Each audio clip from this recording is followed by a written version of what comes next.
Afternoon, councilors and honorable mayor. My name is Lori English.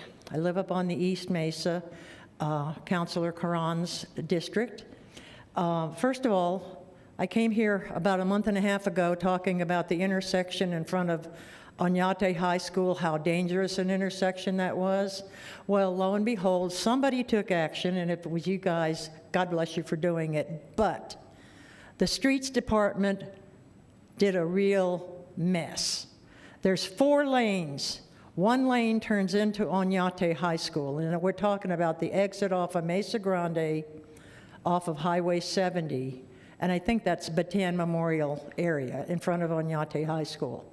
Okay, heading eastbound, the far right lane is right lane turn into Onate. Then there's a bicycle lane, then there's a straight through lane, then there's a middle lane that is either now marked either straight through or left turn, and then there is a 4th lane that is strictly left turn, and then the 5th lane is actually the one that goes underneath the highway to route back onto the highway.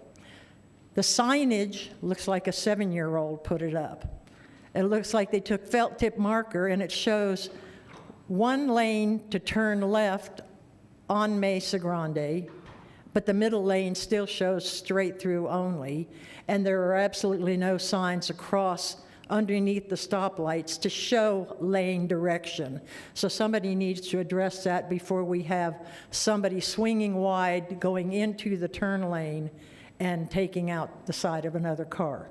Second item, Veterans Park. How can the council ignore the rules in favor of a minority against the majority?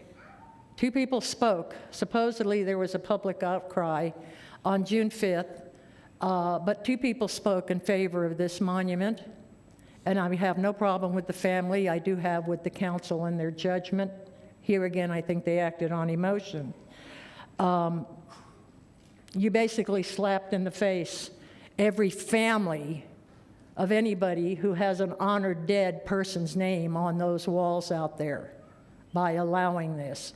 I'm not letting this go. This is not going to be an easy road, and I'm going to fight you all the way because it's disrespectful, it's dishonorable, and for councilors that don't seem to care enough to show up for a Memorial Weekend observance or a welcome home Vietnam veterans or a dedication or anniversary for the Women Veterans Monument, which I was very instrumental in designing. I really have a lot of apathy about that. Last thing I'd like to say is concerning fireworks. We have a city ordinance. Let's enforce it. We've got aerial fireworks going off when we're under red flag warnings. Thank you, Lori. Okay, anyone else?